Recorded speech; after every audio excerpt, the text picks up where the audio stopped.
G'day folks, Starlo here with another instalment of the Fishing Hub. We've had a couple of months off, but we're back, and hopefully we'll be able to bring you one of these fishing hubs every month from now on. We've really missed presenting these shows to you guys, and hopefully you've missed watching them.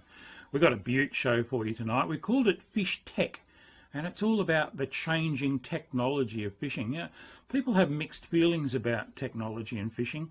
I know that some people look at modern sounders and electronics and things and think, you know, it's not really fair to the fish, but to be honest with you, we need every advantage we can get to keep up with the changing fishing patterns. More people out there chasing, in some cases, less fish. So technology can be a really useful thing to keep you on the cutting edge and keep you catching fish sometimes when people around you are not catching them.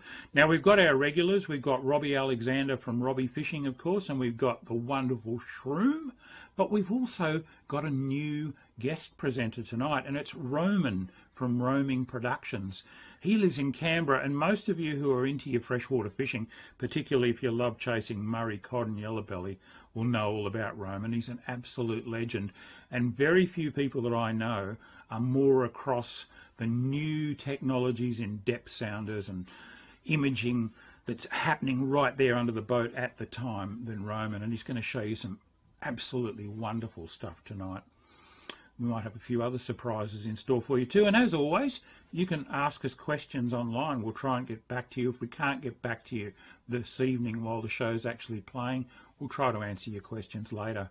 Make sure that you jump on and follow and like our various pages on Facebook, and of course our YouTube channels, Robbie Fishing, Shroom Fishing, Romen's Roaming Productions, and my own Starlo Gets Real. We'd love to see you on there. We've got new stuff going up all the time, some really exciting shows. I've been doing quite a bit of fishing myself since we last got together. I've been chasing trout on fly a fair bit. I actually got down to Robbie Alexander's part of the world and went fishing in some of the small streams down there using a little 3-weight fly rod. Robbie gave me a heads up on some great little streams to fish in. We were going to try and catch up while I was down there, but we just couldn't quite get it together. But he pointed me in the right direction, and I caught heaps of fish. Little trout, you know, none of them were really even big enough to keep, but it was so much fun, and it's a beautiful part of the world down there in northern Victoria. All right, without any further ado, let's cross over to Robbie Alexander from Robbie's Fishing and see what he's got for us tonight. G'day everyone. When I go fishing, I like to employ the KISS system. KISS, as in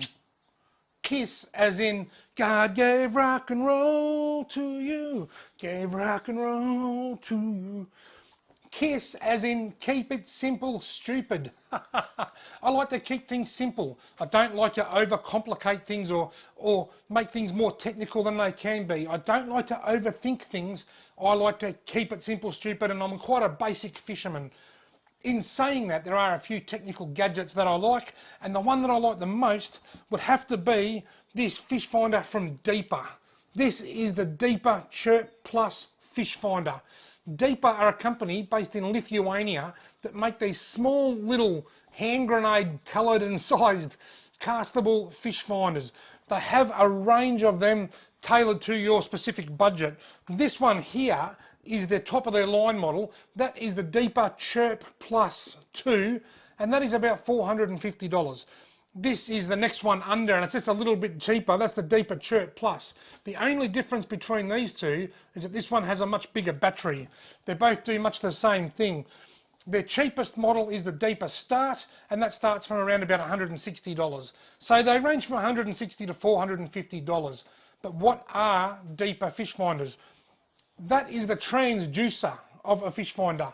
On your boat, you might have a transducer hooked underneath the fish finder with a cable running up to a screen. This doesn't have the cable or the screen because this is your screen. You cast this out onto the water and it sends a Wi-Fi signal back to your screen, and it shows you where the fish are. It shows you where the structure is. It is a fish finder designed for bank fishermen, bank fishing and shore-based fishermen, but it can be adapted to be used in a boat or in your kayak. I use it in my kayak quite a bit. Now, There's various models. The deeper start, which is the bottom line, the $160 one, well, that's good for kids and family outings, just to have a bit of fun, cast it out, see how deep it is, sort of thing. Then you get right up to the deeper Chirp Plus model, the Chirp Plus and the Chirp Plus 2. They use chirp technology, and that just gives you a greater definition. You can see where all the logs are, you can see the structure, you can see the weeds, you can see the depth, the whole lot. Now, you can download the Deeper app and use it without a fish finder. You can use it as a digital diary, as a map, as a digital record of your fishing adventures, but obviously to get the most out of it, you will need a fish finder. Now, in my video today, I'm actually going to show you a couple of examples. I've used them just, in one video I use it to find the deepest, best spots to place some crayfish nets, and in another video, the first one I'm going to show you, I use it to help me catch a redfin. This little creek that I'm fishing tonight in this video, I've fished here a lot on my channel. Those that watch my channel a lot will be very familiar with this creek. But I'd never sounded it out. I'd never been snagged, but I'd never actually seen how deep it was. So I thought for a bit of fun, I'll throw it on and just get a bit of a feel of how deep that spot is. And I was looking at where it was deeper and how it sort of came up shallower at the bottom of the pool. And then at one point I went past some weeds and I picked up something on the bottom. I've never been snagged in this spot, so I thought it's got to be a fish, doesn't it? I put a line out and within a few minutes I caught a redfin. It was only a small redfin, but I can tell you with 100% certainty that I would not have put my line in that particular spot had I not seen it. I normally have, when I fish this spot, I have my bait up against the reeds on one side and the bait on the other side up against the bank. Because there's no snags, I like to fish close to the edges where the fish might be able to hide. But on this occasion, the fish finder showed me that there was something out in the open, and I put it out there and I caught a little fish. G'day everyone, what a magnificent afternoon to come fishing. And today I'm fishing in this little creek and I'm fishing for a redfin, otherwise known as English perch. One can go there. And rod number 2 I might just put down there.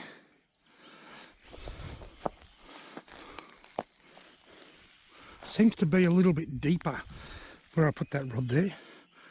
Actually, I've got my deeper fish finder in the car. I should get it out and just see if I can find where the deeper spots are, where the more likely the fish are more likely to be holding. I might do that actually. Rightio, I've connected my deeper Chirp Plus. This is a mustard FISHTECH. This is actually the same line clip that I use on Murray cod fishing. Best line clips on the market as far as I'm concerned. How deep is it over there? It's 90 centimetres. That's actually, it's a metre. That's actually deeper than what I thought it was. It's a flat, quite featureless bottom. 1 metre. You know, that way out there in the middle of that wide part of the creek, it's only 60 centimetres. There's something showing up just there. There's a few things showing up on the bottom of the screen here. It might be a snag or a log, or there's something sitting on the bottom. 80 centimetres.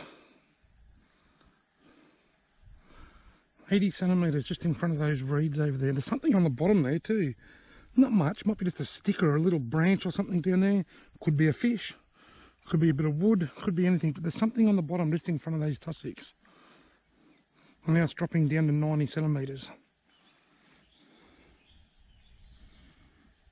And something on the bottom just there too, out in the middle. There's a little, I don't know whether you can see that in the GoPro or not, but there's just something sitting off the bottom just there. I might put this other line here, just out there I reckon. Alright folks, I'm going to put this one over there. Because what I learnt with my deeper Chirp Plus is that it's a really flat, muddy bottom with no structure. And to be quite honest, I've never lost a hook and sinker in this spot, and that explains why. There's no snags. Something showed up just up there in the middle, like a little snag of some description. Yeah, because there's no snags in the creek here anywhere, I think the best spot to find a fish is going to be close to them reeds, because they've got no logs or anything to hide behind.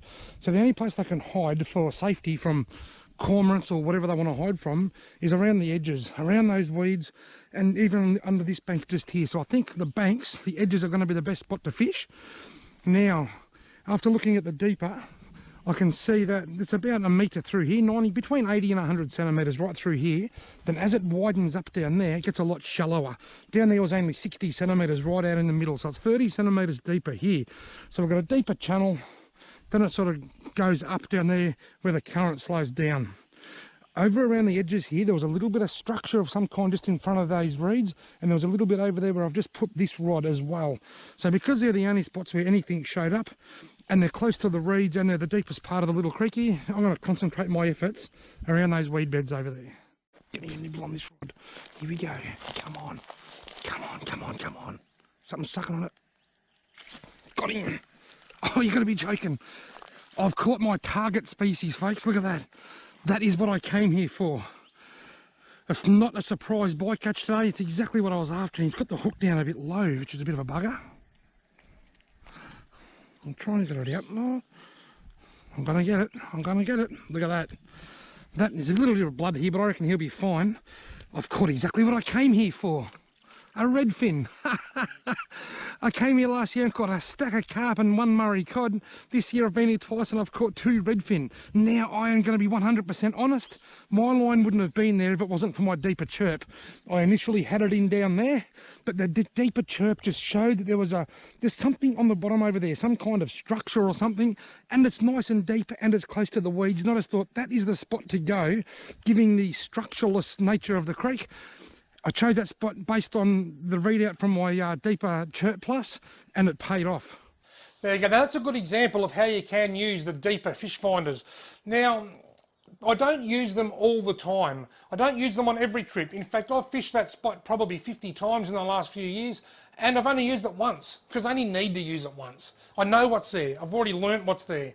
They come in handy when you're fishing in new spots, spots you haven't fished before. When I go cod fishing, I might try and find some new hidden structures under the water that I don't know are there, or just find the drop-offs in the ledges. Once I find them, well, then each time I go back, I already know where the good spots are. I always have it in my backpack when I'm cod fishing, but I don't always use it. Here in Merriwa Park, here in Wangaratta, Victorian Fisheries stock Merriwa Park Lake with a couple of hundred trout every year for the school holidays.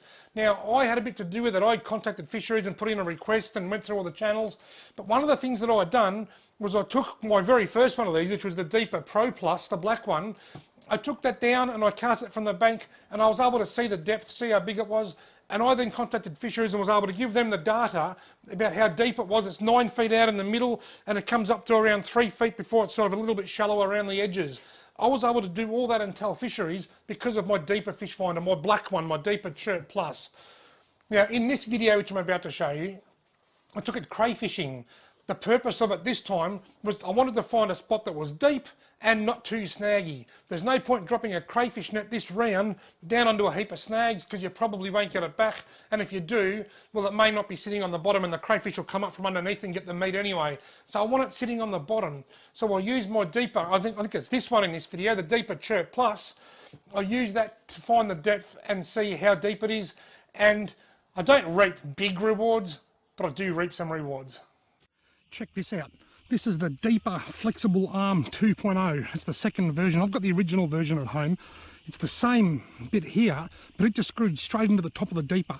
The problem was when waves went past, they went underwater and they went out of the water. And the problem that I had, particularly in my longer kayak, which is my Dagger Echo, being longer and skinnier, it wobbles a bit, which means deeper up, deeper down, deeper up, deeper down, and it wasn't working to its full efficiency. The Deeper 2.0, I'll clamp that under my kayak, but it's got this part on the end called a wave rider, which makes it go like that. So as I wobble in the kayak, the Deeper sort of sits still, you see that, or if I'm in a boat and waves are going past, it enables it just to float up and down and keep it, which should maintain a much stronger Wi-Fi connection and also maintain contact with the satellites for the mapping feature. Rightio, here's me Deeper Flexible Arm 2.0. That should have plenty of movement downwards and plenty of movement upwards. Now, the Deeper 2.0 flexible arm comes with a really awesome lanyard, but mine's on the bench at home. So I've got a little bit of orange tradie string here. Right, so right here, directly under where I am now, it's 2.9 metres, and there's a big snag and it's showing a couple of fish. I might just turn the fish alarm off. Fish sizes, fish icons, turn them off. Right, 3.5. Right here into this tree looks like the right spot to go. It's quite clear down there and it's 3.7 metres, 3.8. Just hit 4.7 metres, just near the upstream of this rope. They're 4.7 metres directly under this rope swing. 4.7 metres, wow. 3.7 metres along this bank. Certainly deep enough here too, just a fair bit of current, that's all. It's 3.5 metres here, and there's not a lot of current, so I could probably get away with putting a net in right here where I am now, but there's a lot of snags on the bottom, and here comes a real big one just showing up on the sounder here now.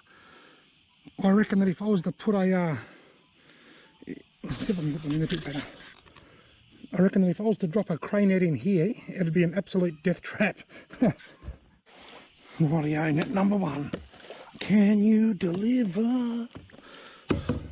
These nets have been in a little bit over an hour now. Doesn't feel heavy. Doesn't feel promising at all. Oh yes, I've got a little one. You beauty. Even though he's only very, very, very tiny, that has made my day because that has told me that they're here. Rightio. This was the net that caught a crayfish before. It's the only net that's caught a crayfish today. Can I catch a crayfish again?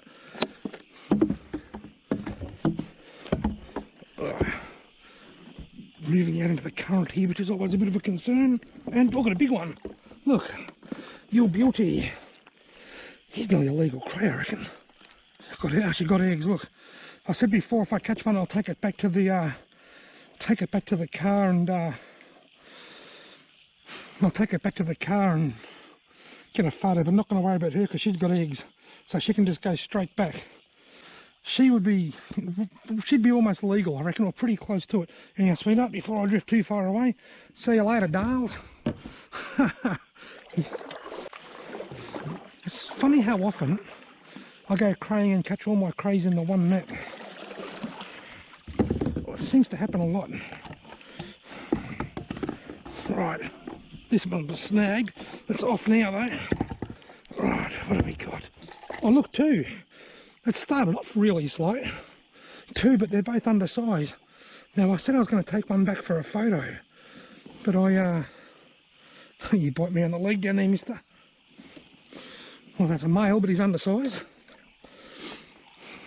I won't worry about the photo actually. Problem is, if I put that in the bucket, I'm then in possession of an undersized crayfish. And if I say I just wanted it for a photo, they might not buy that and I might get pinged. A lovely undersized male crayfish. Just beautiful. How interesting are those deep R castable depth sounders that Robbie uses? I can think of a few applications for those myself. In fact, while I was watching that, I was thinking how useful they might be for four-wheel drive enthusiasts for checking out the depth of river crossings before they drive across them. You're always told, of course, to wade through first and check that there are no deep holes or whatever. But what about if you're up on Cape York and there's a few of those snappy handbag crocodiles around? You don't want to be wading into muddy water. I could see one of those deep R's being really useful. Just cast it out there and check where you're going to drive across. Just a thought and another possible application for them. But talking about sounders, I mentioned earlier that we've got a guest presenter tonight in the form of Romen from Roaming Productions, and he knows more about sounders. I reckon he's probably forgotten more about sounders than most of us will ever know, and he really knows how to use them. Check him out. G'day all, my name's Roman. I'm a passionate freshwater lure specialist and I specialise in targeting big Murray cod and golden perch. I do dabble with redfin, trout, bass in the fresh and also go down the salt to get my salt fix. I'm based in Canberra, so why wouldn't you? So I'm here today to run you through some of my fishing technology. We're talking about technology here today, and I've got a 10-minute clip that I've whittled down from over an hour just to show you what I look for when I'm fishing. So I'm targeting the Murray cod primarily using my lipless crankbait vertical technique that I've been honing over the last 7 or 8 years. And in this clip, you're going to see me trying to catch a Murray cod ultimately, but also trying to catch the golden perch that are within this tree. They're hiding within the branches, I can clearly see that. And there's also redfin perch within there as well. So I'm working the complete food chain. So live technology is about finding the fish. And as Rexy always says, it's no good being where the fish ain't. And that's what live sonar gives you. You can see where the fish are, you can see where they're not, you can see where the structure, where they'll hold is and not. So it is another tool in our arsenal, just like your standard 2D traditional sonar, your structure scan and your side scan, but the live is so much fun. The anticipation you get seeing the screen, not only seeing the fish eat your lure, but seeing the fish not eat your lure. For me, I go out fishing and I want that adrenaline rush, and I get constant adrenaline rush and that heightened anxiety every time I see a fish moving to my lure. So it's a tool that we've got to learn to work with, because it's not as easy as it seems. You may see a clip like this one or shorter ones online, and it's not that easy. You have to hone your skills. It's really finite, and it does get really, really tricky, especially when there's wind involved and there's other elements. It's not as easy as it sounds. So Murray cod season has started. I'll be targeting Murray cod in my local area, and we've had a real bumper rain spring. So a lot of rain means cold, dirty and high water. So the way that I'm going to target the fish initially is with really loud lures that have a presence. So your spinnerbaits, your mumbler style lures, your bigger swim baits, and let's not forget top water. When the water's dirty, top water, the fish are always going to see it. We know they can feel it with their lateral line in the extremely dirty stuff. They can't necessarily see it. So add a bit of contrast. So go those whites, go those blacks, or go those really hot colors like Fire Tiger. They're the tips to hopefully get a big Murray cod on the end of your rod. And I'd like to thank Rexy and the team. So Starlo, Shroom, Robbie Alexander, I've been watching, and the stuff has been top notch. And I've been watching Rex Hunt Fishing Adventures ever since I was a wee tacker. So I'm absolutely chuffed to be here today. And thanks Rex for inspiring me. Thank you Starlo as well. I'm glad to be here with you, and hopefully you'll be able to learn a little bit or just view something you haven't seen before. FISHTECH, Lowrance Active Target Live Sonar. Let's get to it.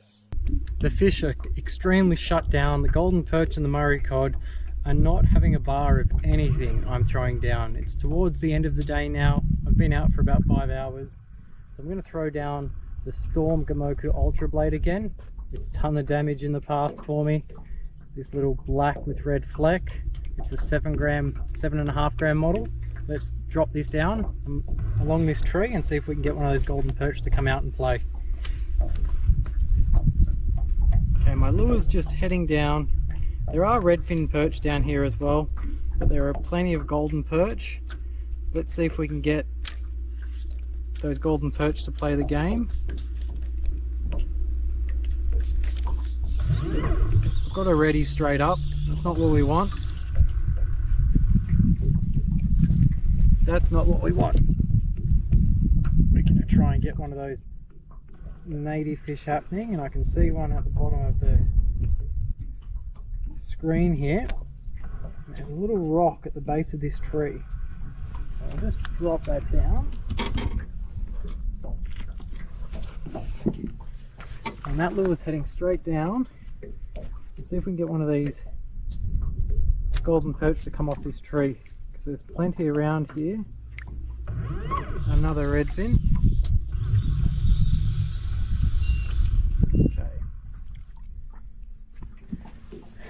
We don't want these fish, but if they're going to work these yellow belly off the tree with just the activity, it's worth it. Okay.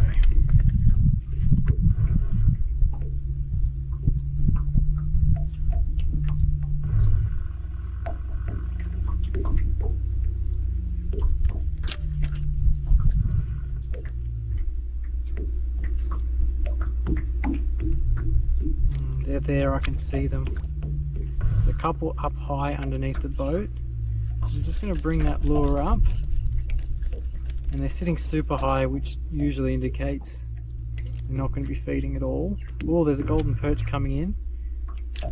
There's actually a couple more. Oh, this is a good fish. This is a good fish. This is a very good fish. This might even be a cod. I have to get down my other rod right now because this is a honker of a golden perch or a Murray cod. And it's down there right where my lure is descending to. I've got two lures going. Oh, the big one is down there right on the bottom. Just got spooked. Like I said, they were very spooky, but then I've got my little vibe on the left, and I've got, oh, look at the size of that one. Oh, that is such a big fish. Oh, it's heading downtown, so both my lures are going to go down now to the bottom. Let's see which one it wants. Doesn't matter. 20 pound on the left, 40 pound on the right. There is fish galore down here. Let's just hope that one of those natives will bite.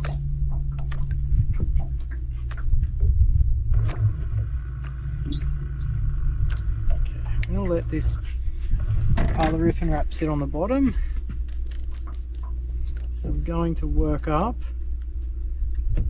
this Storm Gamoku Ultra Blade, and it's got the attention of a golden. It's looking at it. Take it, take it, take it. Oh, it turned away at the last second. And that's where this active target live sonar comes into its own. It's so clear. Just look at the bottom. Look how crisp and clear that tree is. Look at that rock boulder. Look at the fish when they come in, especially those big ones. You see the tail move, you see the body sway. You can tell what type of fish it is. There was a golden perch in there, and if that one individual fish was a golden perch, which was dwarfing the rest, it was an absolute honker. But I got a feeling that one actually was a cod.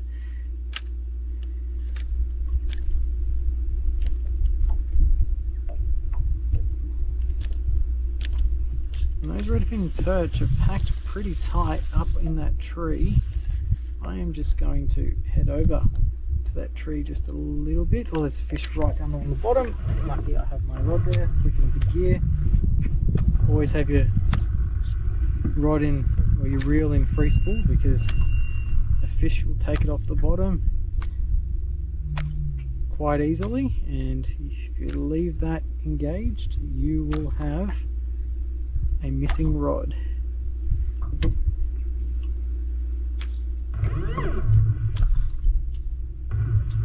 My lure on the bottom in about 7 meters. There's fish moving in, hugging tight on this tree. Not playing the game, but I'm not going to give up until I have to leave, which is very soon. But just one fish will be a win for me. It's extremely quiet. There's a golden up high.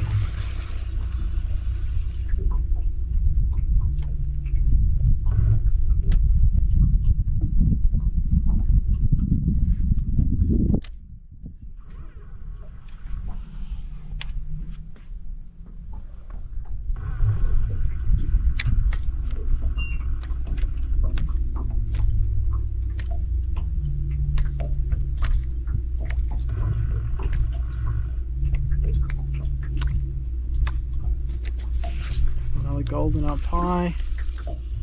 Bring my lure up over to it. Oh, look at that size of that fish there. That's a cod, 100%. 100%. Big cod. Big cod. Big cod. Very big cod. He's going down. Oh, look, you can see both sides of the fins when he's come broadside.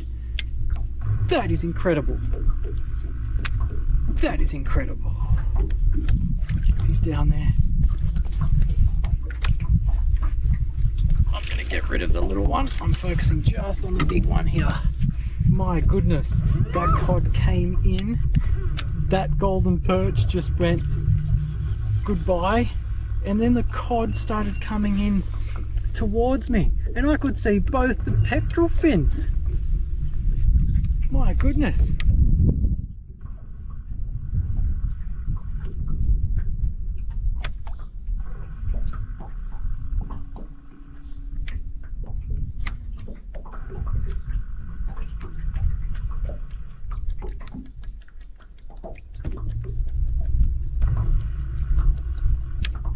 Well, there's a golden on it, up high in the water column. Grab the Rapala Rip and Wrap. Oh, it's right on it. Take it. No, it turned away at the last second. Oh my goodness. Come on, you're right there. Oh yep, the others are coming up. Oh no. Yep, right on it. Come in. Come in and steal it off these redfin. Oh, look at that fish down the bottom. It just came up. Oh, got him, got it. Took it on the drop. This is a good... Yes, took it on the drop. Finally. Finally.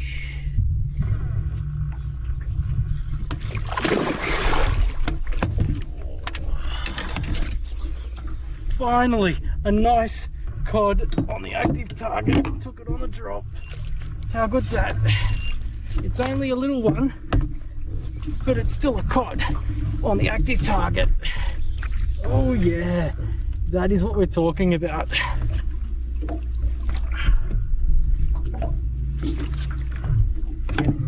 Oh yes! Yes, I saw it. Take it on the active target. That is absolutely fantastic. That was taken on the Storm Gamoku Azura jigging stick with the 13 range of fishing reels, which I absolutely love. I'm vertically working my Rapala Rip and Wrap. I've been working this tree for a while. I've had cod come in. I could see their pectoral fins, and I spotted this one sitting on the bottom. I had my lure down in free spool sitting on the bottom, even though I was sitting down having my lunch. And as soon as I saw that on the active target, I got up and started jigging, raised that up, raised my lure up off the bottom, and then I had yellow belly follow it up, and then dropped it straight back down, and this cod mixed in with those golden perch and those redfin just went boom. That's what we're talking about, vertically working, utilizing electronics, even on those super tough days like this one is, right at the death. Was able to get a solid little Gugong Murray cod. Let's have a look at it. Check out this beautiful Gugong cod on the Rapala Rip and Wrap, caught on the active target. Saw this fish take it on the drop. Beautiful fish. Let's let this one go. See you later, mate.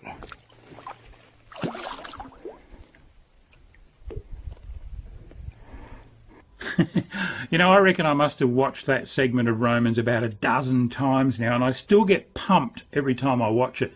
Just seeing how those fish react or don't react to the lure, seeing the little redfin get pulled up, and then finally seeing that cod nail his lure. If you want to see the full-length version of it, plus a whole lot of other great segments, make sure you go to Romen's YouTube channel.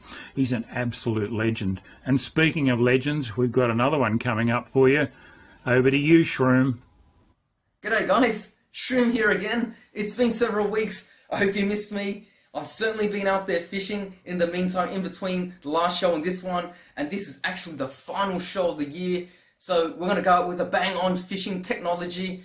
But anyway, we've just had a sale period. Good Friday, Cyber Monday. And I'll tell you what, like any true Aussie, I went out there and I smashed. I bought heaps of stuff. I smashed the sales. Plenty of lures, plenty of jig heads, bunch of braid, etc, etc. Hope you guys made a killing out there yourself.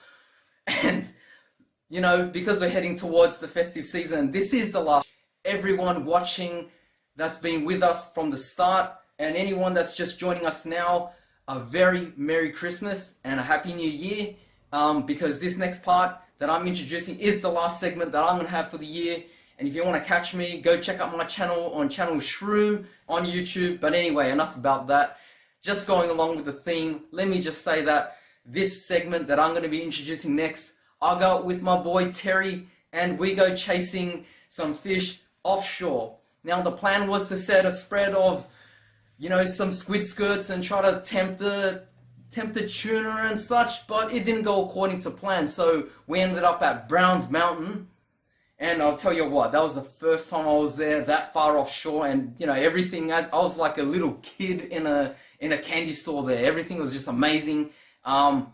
We used electric reels, which is, you know, the fishing tech that I'm talking about in this video. Dropped it down about 400 meters with some really gnarly pieces of lead that that Terry was able to make up. It was, I think it was about a kilogram in weight. Put baits on that, sent that down, and geez, once you get that bite and you're sure that you've got a fish on, you press that button and it just winds it straight up to the surface. Now, I can't remember exactly how far up he brought it. I think it was about 20 meters, just before the level of the water, and then you had to do the rest of it manually, and geez, holding that combo was pretty tiring. But anyway, it was an interesting day. So guys, check this one out and enjoy the show. Yep, we've got at least one jemmy by the look of it. Is it a jemmy? Yeah, it's a jemmy. There's at least one. Yeah, there's one. Yeah, there's one. Like a decent fish.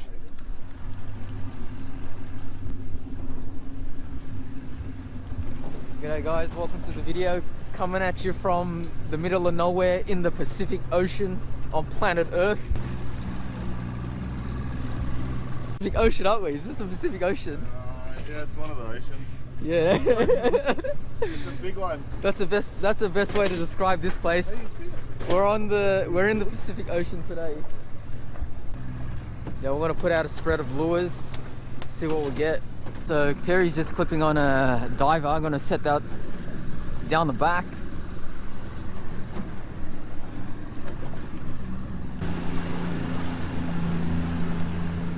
How many meters are we setting it down? It's still about 9 meters more or less.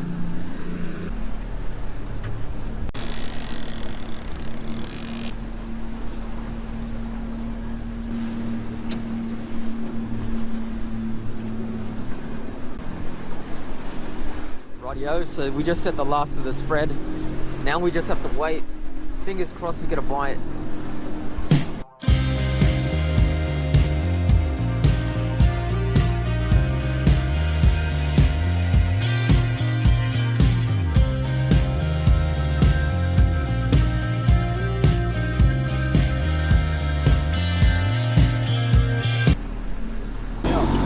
I think I saw something pop. I think I saw something pop behind.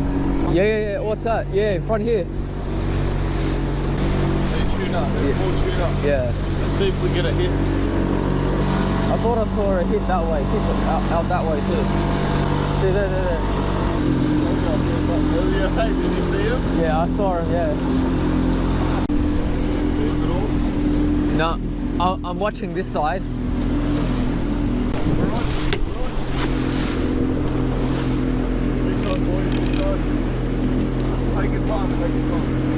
Whoa, yeah. Oh, it's gone off. I think it's off. Yeah, he's gone now. Alright guys, looks like we just got the one run on the troll. So we're going to try something different. We're going to head over to Browns and do some deep dropping now.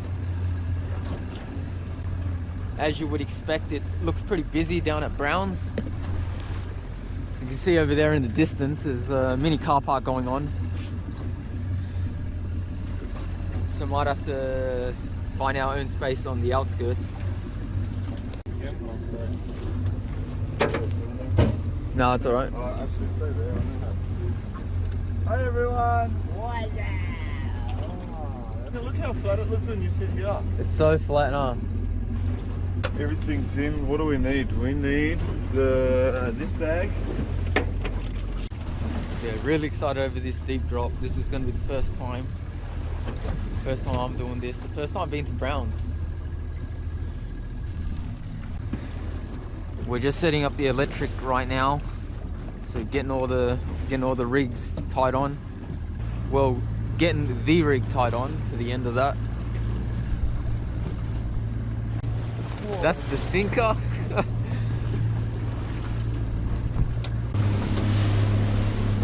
Alright, Terry's just cutting up some bait now. I'm just going to set us up, drive us over to our drift point.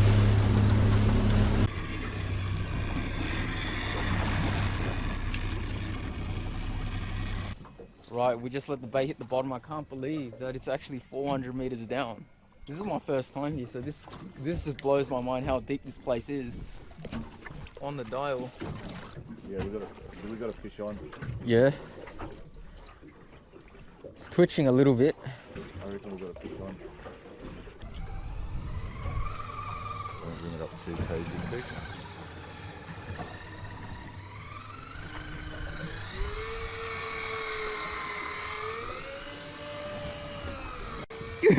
There's definitely a fish there. We've got a fish, bro. We're gonna land this. Oh, look at him. He wants it. That's a Jemmy. I'll put my money on Jemmy. Hey, we marked that. He is fighting. It is fighting. Once in a while, you can see that rod tip getting pumped. Yeah, there's a fish there. It could be two. By the time they get to the top, they'll be smoked. They should stop very soon. 1 meter. Alright. Can you see colour yet? No, I can't actually. Oh my god. It was fighting all the way up. Yep, we've got at least one Jemmy by the look of it. Is it a Jemmy? Yeah, it's a Jemmy. There's at least one. Yeah, there's one. Yeah, He there's looks one. like a decent fish. Is he right on the lip? Yeah, he's a good Jemmy. Nice. Good Jemmy. Where's the gaff? Oh, you want me to do it? Oh no. Fucking came off the hook. Well, we got it. What a timing. Yeah, perfect. Got him right in the eye too, poor bugger. It's a decent Jemmy. Yeah, nice one. Beautiful. Oh, there we go. Nice sized gemfish. First time I've seen one in the flesh. That was lucky. It was swimming free, bro. Yeah, well, it came right off. It came off at the end. I probably should have gaffed it. So for bait, we're using half slimies. Look at that. So we had 2 baits down. One got taken. Target. So we still got the other one, don't we? Alright, going for the next drop here.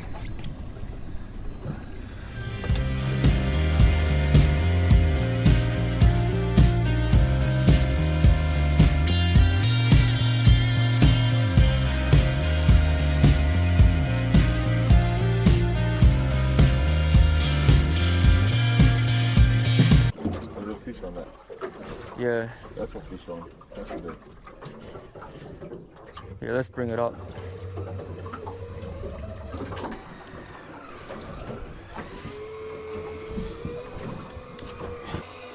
Oh yeah, fish is still there. There's a fish on it. Still there. Fish on. Unless that sinker can group fins.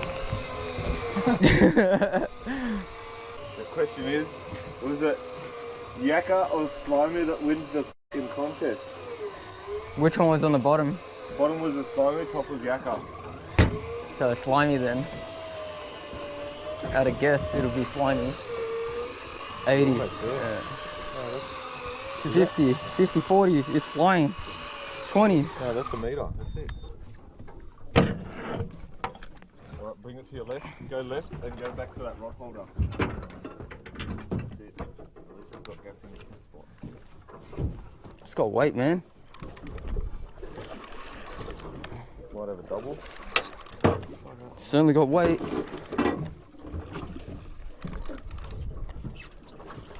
Let me know when you see colour. I'm seeing some color, yeah. You see colour? I'm seeing some color, yeah. Single or double? I can only see one so Single. far. Oh, could be a double still.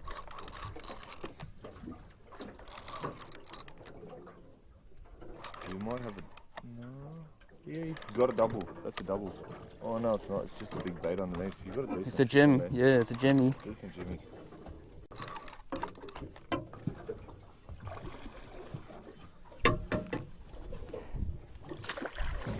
There we go. Fish in the boat. That was that on the top or the bottom? That was actually on the top. Top No, bait. bottom. Sorry. Watch that hook down there. Another nice gemmy. More from the wire. Really still fresh in his teeth. Yeah, Got teeth on nice. that critter.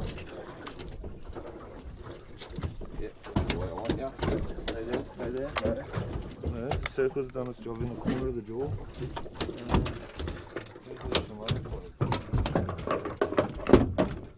Hey buddy.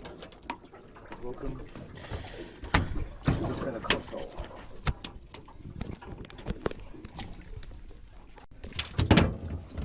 Nice, just got a Jemmy. Another one right here. This is my first. Never caught one of these guys before. Big eyes, dangerous teeth by the looks of things. My first experience with them. Yeah, here we go. My first gemfish. Deep dropping. I didn't do very much. Actually though. recording? The electric reel did all the work. Is that actually on record? It's showing 5. Alright guys, that's it from me today. Just gonna do our last drift. The trolling part of the day didn't go according to plan. Ended up here at Brown's, deep dropping, getting a couple of jemmies. So I got my first one. That was quite interesting. Great experience. Hope you guys enjoyed the video. Busy guys. Hope you enjoyed. And we'll catch you in the next one. Electric reels. I've actually had a go with those out doing that deep dropping, and I found it absolutely fascinating. It's a very different kind of fishing, but there's a real lucky dip element to it. You don't know what you're going to pull up next out of those deep abyssal waters off the edge of the continental shelf. It's quite spooky sometimes what comes up out of the depths, but I can tell you one thing, you don't want to be winding them up by hand. You do need the assistance of those electric reels if you're going to do it properly. They're not cheap, and the good ones from companies like Shimano are actually quite expensive, but maybe you could ask Santa Claus for one, because it's only a couple of weeks till Christmas, folks. And I wanted to take this opportunity to wish you all a very merry and, most importantly, a safe Christmas. I know a lot of you will be getting out there on the water. It's going to be busy out there this year. This is probably the most freedom we've had to travel and do stuff in a couple of years now. And I think people are going to be really keen to get out there on the water. So just be careful. Just, take a little bit of care and a little bit of time with your boating and your driving, your rock fishing if you're into that, because unfortunately this can be a fairly tragic time of the year in terms of accidents, drownings and boat mishaps, people getting washed off the rocks and things like that. So please don't become one of those statistics. Look after yourself and look after your family out there. But anyway, that's about it from us for tonight. I hope you really enjoyed our FISHTECH episode of the Hub. Don't forget, if you've got some ideas for something you'd like to see us cover in future, just let us know. We'll do our best to get around to them. I'm not sure what date we'll be on in January, but if you follow our pages and our YouTube channels, we'll tell you on there and give you plenty of advance warning. Until then, this is Starlo wishing you tight lines, Merry Christmas and a Happy New Year.